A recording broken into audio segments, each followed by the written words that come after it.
কি করে হাসান মাহমুদ গেল,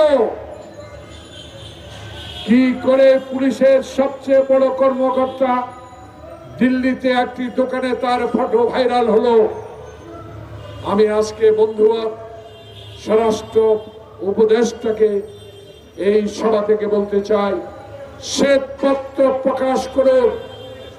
কোন পথ দিয়ে কার মাধ্যমে কার ইঙ্গিতেরা দেশ ত্যাগ করেছে তার শ্বেতপত্র প্রকাশ করতে হবে আপনাকে। মানুষ জানতে চায়, মানুষ আপনাদেরকে ভালোবাসে। ভালোবাসার নামে এখনো বাংলাদেশে শেখ হাসিনার প্রেতাত্মারা এখনো বড় বড় পদে অধিষ্ঠিত থাকবে।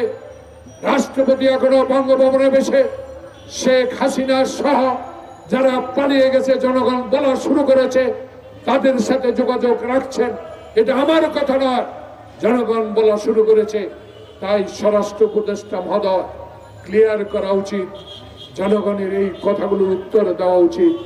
যে দেশে শেখ হাসিনা ইলিয়াসের মতো লোককে গুম করেছে, যে দেশে সফি আলমের মতো লোককে গুম করেছে, যে দেশে আমার লক্ষ মায়ের বুক খালি করেছে, শেখ হাসিনার কথা এখনো ফেসবুকে বাংলাদেশের মানুষ শুনবে কেন?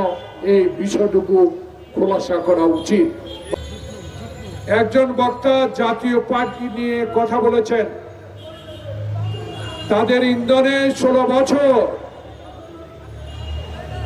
বাংলাদেশে অনৈতিকভাবে ক্ষমতায় টিকে ছিলেন, কাকেও পাত্তা দেন নাই, কোন সাংবাদিক বন্ধুর পরামর্শ শুনেন নাই, কোন গুণীজনের পরামর্শ শুনেন নাই। সকল গুণীজন যখন প্রেস ক্লাব থেকে বলতেন আপনি সরকার পরিচালনায় ব্যর্থ হচ্ছেন, তাদেরকে তখন তকমা দিয়ে দিত জামাতে ইসলাম, বিএনপি। প্রিয় বন্ধুগণ, তাই আজকে চিৎকার দিয়ে বলতে হয়, শেখ হাসিনা পালিয়ে গেছেন, কিন্তু তার লোকেরা কতজনকে গ্রেপ্তার করতে পেরেছেন এই পর্যন্ত? অনেক কথা এদেশে যারা বলেছেন তারা এখন নাই, কিন্তু নাই বললে চলবে না। ইনু মেনন, বিপ্লব বড়ুয়া, আমাদের প্রত্যাশা অনেক জনপ্রতিনিধির হাতে ক্ষমতা হস্তান্তর করে অবিলম্বে জনপ্রতিনিধি সরকার কায়েম করা আবশ্যক। কারণ এদেশের ইতিহাস বড় করুণ। 1971 সালে যুদ্ধ করে যিনি স্বাধীনতা ঘোষণা করেছিলেন শহীদ প্রেসিডেন্ট জিয়াকে নিয়েও আমি বুঝি না, আমার বুঝার চেষ্টা করতে ব্যর্থ হচ্ছে কিনা জানি না। জনাব স্বরাষ্ট্র উপদেষ্টা মহোদয় দেশ অবরণ্য সেনাবাহিনী বাংলাদেশে ম্যাজিস্ট্রেটি পাওয়ার দিয়ে বাংলাদেশকে শান্ত করেছেন।